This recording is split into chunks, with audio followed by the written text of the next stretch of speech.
Hi there, welcome back to another Creating Mindful Connections video. This comes to you from Module 3, which is Practices for Physical Intimacy. And this is actually one of my personal favorites, although this will come as a surprise to my husband when he sees this because he doesn't know I do it. So this is a really nice practice, especially for sleep, but you could really do it anytime. And all it involves is matching your breath rhythm to your loved one. And it could be a child, it could be a romantic partner. Those are like the two that I don't think it would be like weird. Some people it might feel weird, so just kind of feel it out and see what's what. But imagine that you are sleeping. You're having trouble falling asleep, right? Maybe you suffer with insomnia, or maybe you're just having trouble falling asleep that night. Your partner or child is there, and either they're already asleep or, they're just laying there with you.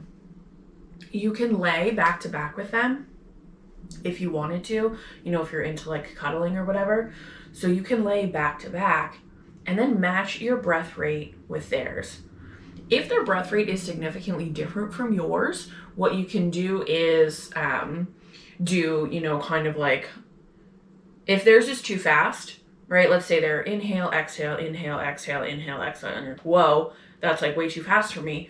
You can do a full inhale that matches their inhale, exhale, right? So then it would be like, and then exhale would be another full round of breath for them. And so you can kind of match it at like a half pace. You can also do, 1.5 breath rates, right? So you can kind of find your own rhythm with it. But the point is that you are solely focused on matching their breath rate, either at a 1-to-1 time, 2-to-1, 3-to-1, however you work it.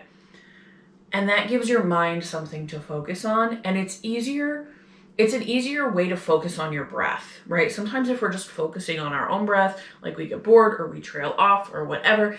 And so then we like do 3 rounds of breath and then we're back off into whatever thought land we were in. When we're trying to fall asleep, that's not always super helpful. And so grounding with the sound of their voice, maybe even the feeling of their breath, right? If you are doing back to back, it's a really nice way to invite in some deep mindful breathing that can help you fall asleep. It also becomes a nice time for connection with you and your loved one. You could also hypothetically use this to help regulate another person. So like, let's say it's a child, they're not feeling well. You can use your breath rhythm to help soothe them. It's funny, I actually kind of got the idea. I read this book series. It's called The Warriors. It was about like little warrior cats. And I know, I was like 12. But it's like this tribe of cats that live in the forest. And they would have like these healer cats. And that's what they would do. Is like the healer cat would lay down next to the sick cat and match their breath rate. And then gradually kind of slow the breath rate, right, to help soothe the sick cat and help heal them. So that's where I got it from. I don't know that that it was ever intended to be used this way, but if you're having trouble with insomnia, why don't you try it out? What do you have to lose? Until next time, I'm wishing you peace, comfort, and connection.